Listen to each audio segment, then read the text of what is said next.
and welcome back to this week's Live from the Clinic. And we are going to have a really lovely next half hour listening to some crazy stories, I'm sure, from a man who has climbed Everest no less than 14 times. Kenton, I don't really know where to start. I spent the weekend reading this great book and actually laughed until I cried so maybe we'll start there, with the story about when you got to Everest the first time. You got to the summit and you phoned your mum. Oh, when I phoned my mum from the top. Well, first of all, thanks for having me on the show. It's very kind words about the book. I know you're lying. I know it's literary garbage. That's why for all those that bought the book. But yeah, when I first summited Everest back in 2004. Oh, it's brilliant. So try and imagine the scene. There was quite a lot of stress and anxiety on the expedition. I'd never been to Everest before. I'm operating as a commercial leader, so people have paid money for me to look after them. I've never been above 8,000 meters, so that environment was quite new. And we ended up fixing the rope on summit day to get to the top. So there's a lot of things which were very much outside our comfort zone, our sort of sphere of not confidence, but competence. And anyway, we finally get to the top, and I get there ahead of my client, and my lovely Sherpa gave me maybe 100 yards, 50 yards, so I get to the top on my own. And I'm the first person there of the year, and I can just remember looking around and being utterly awestruck by my own achievements, which sounds very vain, the achievements of the team, the historical context of the first ascent of Everest back in '53, the early attempts in the 20s. The magnificent vista was overpowering. It was almost too hard to compute what was going on. And I thought, right, I had a sat phone. I'm gonna phone my parents. And I get my parents on the phone. Now remember, there's a time delay. Not a time delay, a time difference. Obviously, Nepal is oddly, I think it's 4 hours 45 ahead of the UK. 15 minutes difference. They're like a little bit of difference from India. Go figure. And so it's about 4 hours 45 difference. And we're summited at 8 o'clock in the morning, 9 o'clock in the morning. So it's very early in the UK. And I ring and I get my mother. And she's like, oh, hello, dear. And I had a chest infection. So I was recovering from a chest infection, so I cough and splutter a bit in the phone. You go, before I can say anything, you go, oh, dear, how is that chest infection of yours? I'm like, Mum, yeah, it's great. Yeah, chest infection, it's better, thanks. Yeah, it's okay. Oh, brilliant. Yes, thanks. That's nice, dear. Now, where are you? I'm like, Mum, I mean, where is she expecting me to be? I'm like, Mum, I'm on the top. I'm on the summit. She's like, oh, that's nice, dear. Now, unfortunately, your father couldn't sleep, so he's taken the dog out. Is there any chance you can call back? Like in maybe 10, 15 minutes when he's back? Like, I'm not sure that's going to be possible, Mum. I'm on the top of it. Yes, I know, dear. Yes, well, do try and speak to your dad, won't you? I'm like, yeah, okay, thanks, Mum. And it was that pulling back to reality that only a mother can do. I mean, she wasn't squashing enjoyment or ambition. I suppose it's more careful nurturing of a situation. And all of a sudden, yeah, from my mind being like egotistical and in the clouds, it's now very much back focused on the task in hand. And interestingly, because I'd not realised this, you said that you weren't, technically, if you're being pedantic, you weren't standing on the top of Everest, and in fact nobody has. Is that correct? Well, no, it's not a case of nobody has. I think people do. I personally have never stood on the tippy top. So the tippy top of Everest it's actually quite small, and it's it's a slight sort of whale back, probably about the same sort of size as I'm making up a little bit, like a porpoise. Okay. It's certainly not much, longer than these 2 meters between us, and it's humped. And if this is the way that I would come up from the Nepalese side, going down the other way will be to Chinese Tibet. The drop off down your side is 3,000 meters, boff, down, back down into Tibet, and this side. So people generally congregate normally on this side because it's slightly easier angled, and very few people actually get on to the tippy top. I've never done it out of, I'm not religious really, but I've got quite a spiritual heart, and I've always subconsciously thought it was not really the done thing to stand on top. And it's really interesting because the third highest mountain in the world, Kanchenjunga, which is in the far east of Nepal, the Indian-Nepali border, for many years thought to be the highest mountain in the world because you can see it from Darjeeling. There is an unwritten pact among climbers that you don't stand on the top. It is the abode of gods. And the locals would actually ask you to be respectful and not stand on the top. Everest doesn't really have that. As a mark of respect from my Sherpa friends, I haven't stood on the top, but I think perhaps deep down, maybe I'm also a little bit scared of standing on top. Because it is, you don't want to fall off. I don't think you're scared of anything.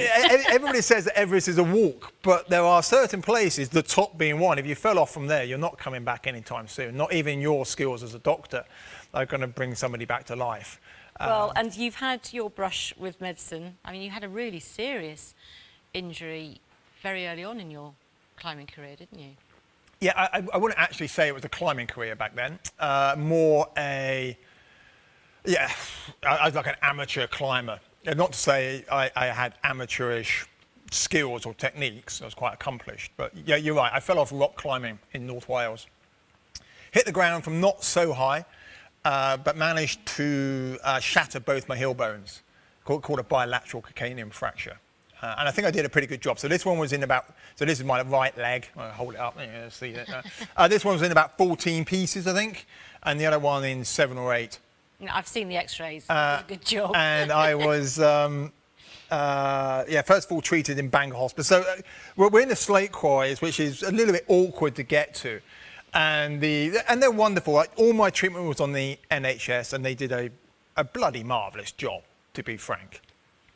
And there's so many great stories from being in hospital.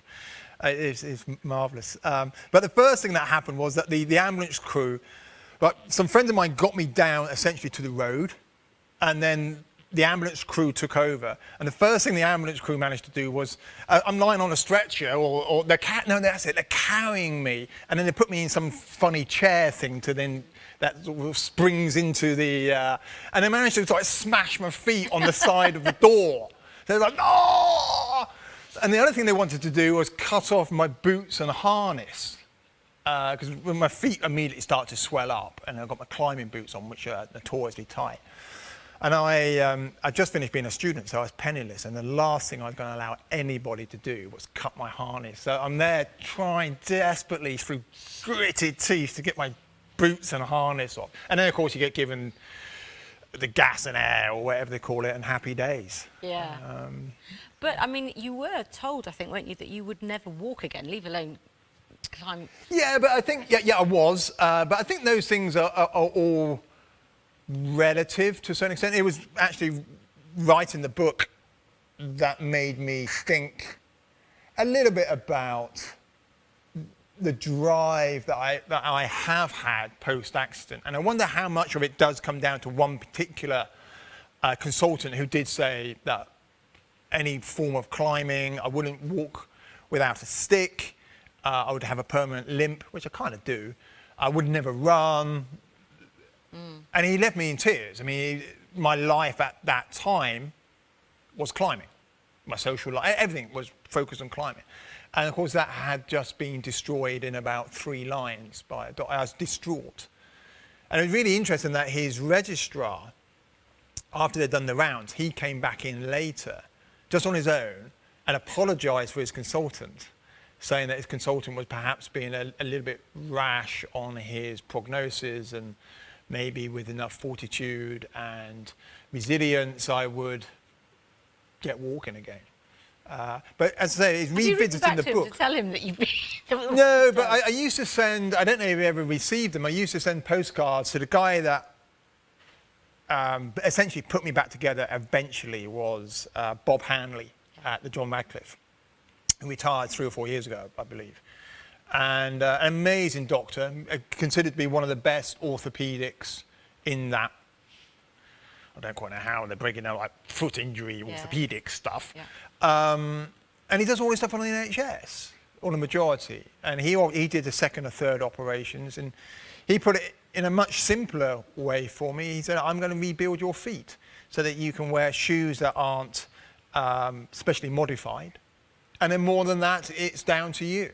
It's down to your hard work and where you want to get to. So, which was the top of Everest. Which was the top of Everest. And as I said, I used to send him postcards. Excellent. Dear Bob Hanley, just stood on top of the world. But I never had an address. It was just like John Radcliffe. He'll have got them. I hope so. I'm sure I hope so. I do owe him a massive debt. And you talk about meeting Sir Ralph Fiennes and saying to him... I didn't meet him. I kept him alive for about 6-7 years. I was going to say, and you also said to him that Everest wasn't the most tricky mountain. I did, yeah. Tell me and more it's about not. that. So we were I was an aspirant mountain guide, so trainee mountain guide. Back in 2005, I think it was. Well, maybe it was 4. Yeah, maybe it's 2004. Anyway, Rand Fiennes was on, it would have been 2004. And Rand Fiennes was doing a training course with a company I was working for as a mountain guide. And he was one of my heroes, or still is one of my heroes. And I saw him then in the group. I turned up late as ever. For those of you watching, I almost turned up late for this. I think poor Ben in the background there was ever more frantic telephone. We are going live at 3 o'clock, Kenton. I was driving, that's why I couldn't get back to you, Ben. And I saw Rand in the, everybody sat down for dinner and I came rushing in. And I saw Rand straight away. I didn't know he was going to be on the course. And I'm a firm believer that there's so much we can learn from other people. And what we need to do is get ourselves in the right position to learn from these people. So what I made it, even though I wasn't guiding him that week, so I wasn't tied to him with a rope, we were pretty much in the same area. We were spending time in the same mountain huts and things. And I made it my job every evening to be sat next to him. I wanted to hear those stories and I wanted to know what made the man tick.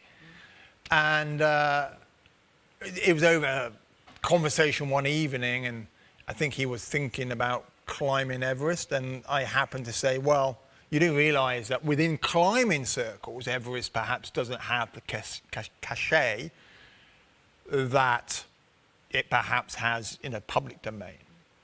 And Rand was, oh wow, why? Well, what does? I said, well, in the Alps, the north face of the Eiger is still considered a benchmark climb. If you climb the north face of the Eiger in Switzerland, you have progressed on from a budding want-to-be alpinist to credibility. And that clearly lodged in the back of his mind. He attempted Everest in 2005, and after his failed Everest attempt, he wasn't with me in 2005. I got an email or a telephone call from him asking to meet up, and we embarked on a 4 or 5 year program to get him from where he was to the top of the north face of the Eiger, which we ultimately successfully did. And as not a byproduct, but the reason to do that was the fundraising for Marie Curie Cancer Care. And we, just on that one particular expedition, because the whole project went on for a number of years, but from the Eiger alone, it was, I forget, something like 1.7, close to £2 million got raised on the back of our efforts. Which was... You talk about that being a sort of a 4 or 5 year project. When you, the first time you went to Everest, how long did it take you to train and prepare? What's your training like? What do you do, and how do you prepare for? Back in 2004, nothing. I was living in where was I living in 2000? Oh, maybe I was. Had I moved to France there? I was either living and working in France, in Chamonix, in the French Alps, or I was just about to move there. And I was super active. I was out climbing, mountaineering, running, cycling, pretty much 24/7. So there was no real need for me to hone in on my training at all. It's a little bit different now. I'm older, and I know it's a bit of a cliche, but the body takes longer to recover. Things are slowing down. I'm 47 now, and I think up here I still think I'm 21, but my body most mornings will tell me as I But you're not. start to sort of creak out of bed that I'm not. No, you're absolutely right. So, yeah, it's a little bit different now. So when you go, you know, you talk in the book about base camp and Camp 2 and all these different places. Talk me through. So, how do you get to base camp? Well, the way that I genuinely get to base camp with a team is you trek. So you arrive in Kathmandu, a fantastic city. It really is. It's very vibrant, noisy, dusty, dirty, everything that you would expect from something like Kathmandu. We spend a few days there, and then depending exactly how we run in the expedition, we then fly to a little airport called Lukla, which is an airport essentially built by funds raised by Sir Edmund Hillary, the guy that first climbed Everest with Tenzing Norgay. And there's some wonderful pictures. I was looking at them on Twitter the other day, and it was built in 63, I think it was, or 67. No, I think it was 63. And there's pictures of the locals, and they are literally out there walking up and down this strip which has been built, just packing it down. And certainly when I first landed there, it was still a rubble strip. It wasn't tarmac. Nowadays it's tarmac, but it is totally out there. It's inclined about, I want to say 11 degrees. Right. It's the planes come in, they hit down, there's no instrument landing, it's all line of sight.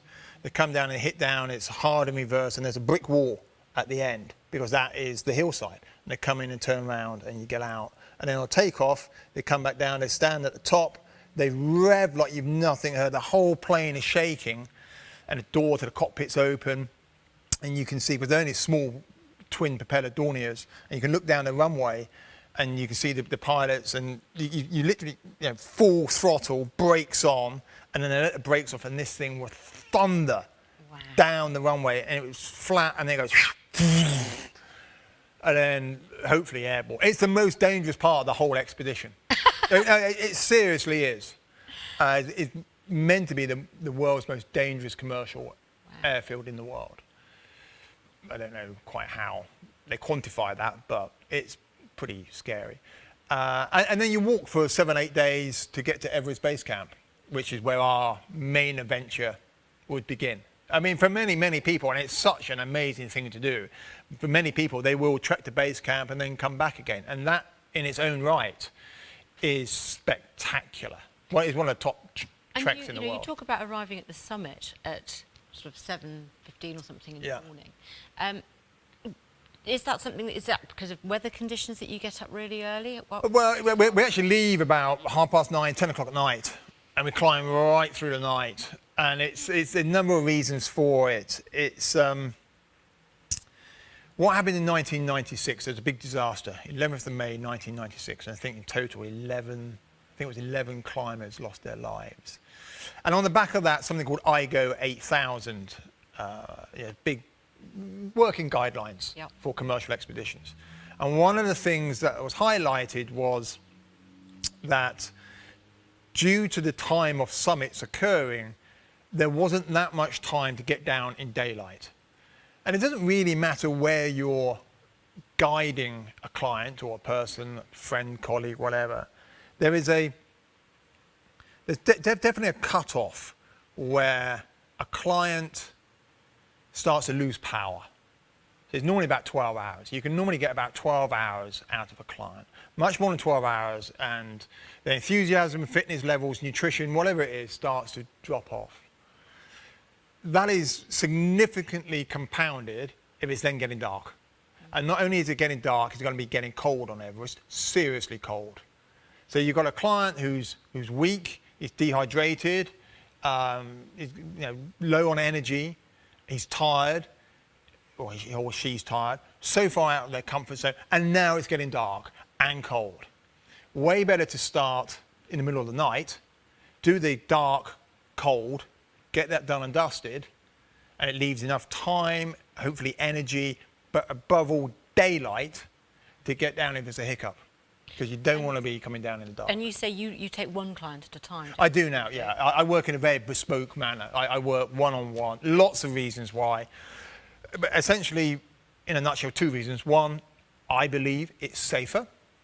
And 2, it enhances the client's overall journey, fun, success rate. They're going to have a way better time one-on-one than part of the team. You also meet the family, don't you, before? I invest myself in the whole thing. It's arguably going to be one of the biggest things that individual ever does.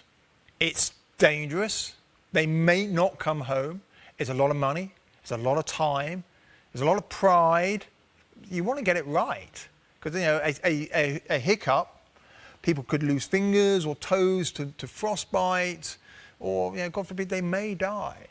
So everybody needs to know that and be invested in the why. Why are we doing it? And how long would you normally put aside for a trip? Oh, nowadays about 5 weeks. So because one-on-one you can streamline in certain places. I use helicopters quite a lot. So we would helicopter to Namche Bazaar, so that saves 2 days at the start. We normally helicopter out from base camp at the end. That saves another 3 days. You're not working to the lowest denominator within the group. I get to know the client very well, so I genuinely know how quickly they'll bounce back when they're tired.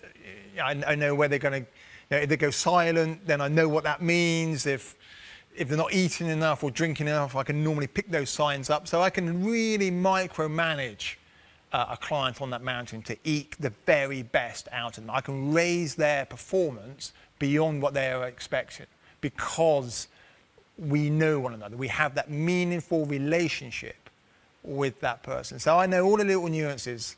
You know, if they get really chatty going through the ice wall, perhaps they're scared, and I'll pick up on that. Or if they go silent, they're hungry, or whatever it may be. And then you can deal with it. And it can streamline the expedition. Most expeditions are 8, 9, 10 weeks, and we do it in half that time. And so you've been up Everest a phenomenal 14 times. 14 times now. I'm going to show total ignorance here, Kenton.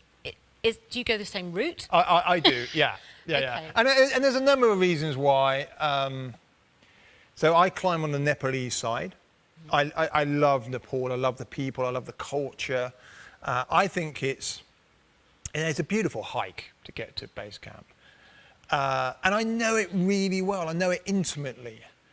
And when you work in an environment which is so dangerous, I do think you need everything on your side. And having that knowledge of the route, knowing what's behind the next stone, behind the next corner, you take out one of the unknowns. I always say, control the controllables to your best possible ability. And that leaves enough bandwidth to then deal with the uncontrollables, the unknown that's going to come in and sideswipe you when you least expect it. And knowing the route intimately is one of the controllables. Right. So people say, well, it must be boring. Of course it's not boring. Look at the view for a start. But it's different every year. The route is slightly different, but the conditions are different, the people are different, or the client is different, the core, the Sherpa team's the same. It's different every single time. You speak very fondly of your Sherpa. I don't know how you pronounce his name. Oh, well, you're probably referring to Dorji Gelgin. Yeah, little powerhouse. Amazing man.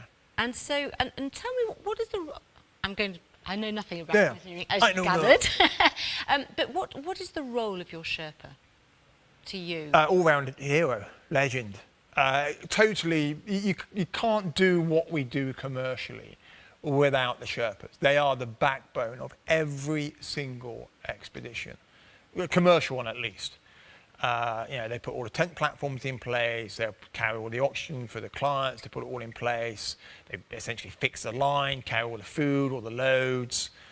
They are the powerhouses of that mountain. If you took them out the equation, you'd probably see less than 1% summit success rate.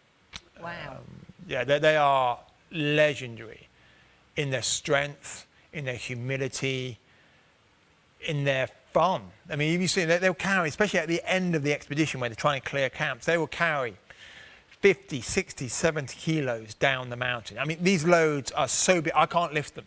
And they will carry them down from Camp 2, sometimes dragging So they might have a big rucksack and they'll drag a load in the snow to the point where it gets steep, and then they'll drop it and come back for it. And they'll come into base camp utterly exhausted. They've got the big down suits on because they're trying to not carry it, and it's sweat. They sit down and they grab a cup of tea, and then this big smile will come on their faces. And there's no moaning or complaining. I would say it's honest hard work. It's beyond hard work. Wow. I mean, these guys work their fingers to the bone for the clients. Do you tend to use the same Sherpa? I try to keep the core team together. Yeah.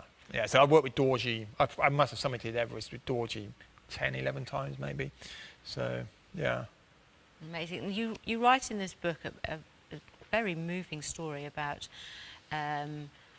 Well, there's two parts to it, because you were going to do the Triple Crown. The 3 peaks. You were going to go up Everest, and your client. Yeah, Kola Abiolai. Yes. Like a tribal leader in Nigeria didn't turn up. Long story, but the politics of Nigeria blew up, and he's a fascinating man. So his father, we go for a slight tangent here, but his father was elected president of Nigeria in the first 3 elections. But before he could take power, the military stepped in, and he never saw the light of day again. So he was thrown in jail, and forget how, it's something like 7 years later, they released a body. And all sorts of people were lobbying for his relief. Desmond Tutu, Clinton, I think, stepped in, certainly Richard Branson. Anyway, a load of people got involved. And then Kola was very, so he was #1 son, but also became quite ingrained in Nigerian politics, for better or for worse. I mean, Nigeria, very corrupt, poor living standards, etc., etc. And Kola was meant to be my client that year. This is 2013. And politics blew up. I mean, he's always volatile in Nigeria, but it really blew up. And he was a no-show. He was literally, I was at the airport. Having paid for everything. Having paid for everything, and he doesn't get off the plane. And then I managed to get a manifesto, a passenger manifesto, and he wasn't on it.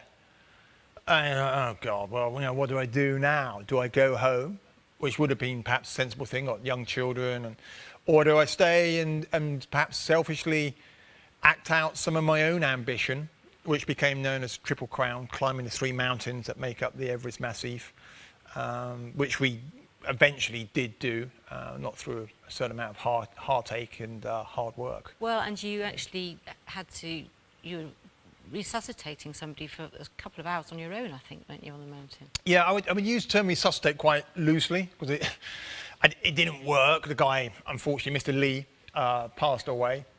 I think it was always going to be a case. So he was suffering from acute mountain sickness, both pulmonary and cerebral edema.